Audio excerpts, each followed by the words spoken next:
क्या आपने कभी उल्टा पिरामिड देखा है? जमीन के अंदर बना एक अद्भुत उल्टा पिरामिड, वो भी भारत में। एक ऐसी कलाकृति जिसे देख के आपका दिमाग घूम जाएगा। आओ दिखाता हूँ। 9वीं शताब्दी के दौरान राजस्थान में गर्मी 50 डिग्री तक पहुंचती थी, बारिश कम हो रही थी, लोग प्यास से मर रहे थे। तब निकुंभ राजपूत वंश के राजा चांद ने अपने वास्तुकारों से एक ऐसा वास्तु बनवाया जो सदियों तक चला और इतिहास बन गया। यह है चांद बावड़ी। राजस्थान के दौसा जिले में एक छोटा सा गाँव वभानेरी में स्थित है। दुनिया की सबसे गहरी बावड़ियों में से एक। कला और विज्ञान का अद्भुत संगम। लेकिन इसे कैसे बनाया? इसे बनाने के लिए दो कंस्ट्रक्शन टेक्निक्स इस्तेमाल हुए। पहली है नेगेटिव टेक्निक, जिसमें ऊपर से नीचे की तरफ खोदना शुरू किया, मिट्टी हटाई, पत्थर काटे। दूसरी है पॉजिटिव टेक्निक। अब उन कच्ची दीवारों को मजबूत करना था, तो उन पर लगाए गए पत्थर के बड़े बड़े ब्लॉक्स, एक के ऊपर एक, और उसी खुदाई में से सीढ़ियां तराश दी, कॉरिडोर्स बना दिए बिना सीमेंट के। ये लगभग 100 फीट जमीन में 13 मंजिल गहरी है। इसमें कुल 3500 सीढ़ियां हैं, लेकिन इनका सीढ़ियां बनाने का तरीका अलग था। आड़ा तिरछा, मतलब कॉम्प्लेक्स लेकिन बिल्कुल सटीक। यह तीनों दीवारों की सीढ़ियां जब आपस में मिलती हैं तो एक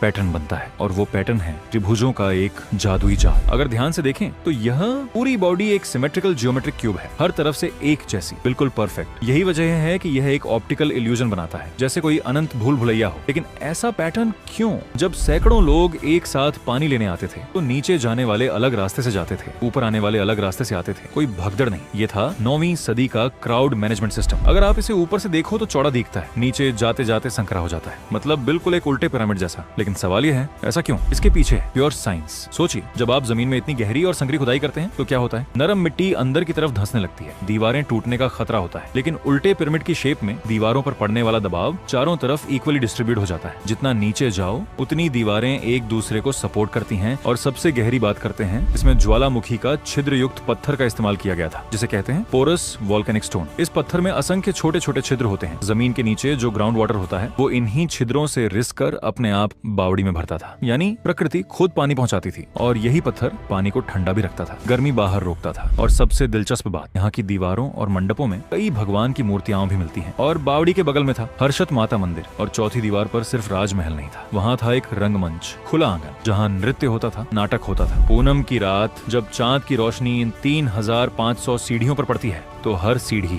चमक उठती है और नीचे के पानी में पूरी बावड़ी का प्रतिबिंब उभरता है। और यह जान के आप हैरान हो जाओगे कि हम भारतीयों ने बनाए हुए इस स्ट्रक्चर से इंस्पायर होकर दुनिया के सबसे बेहतरीन में से एक माने जाने वाले फिल्म डायरेक्टर क्रिस्टोफर नोलन ने अपनी film the dark night rises में इसका बखूबी इस्तेमाल किया था।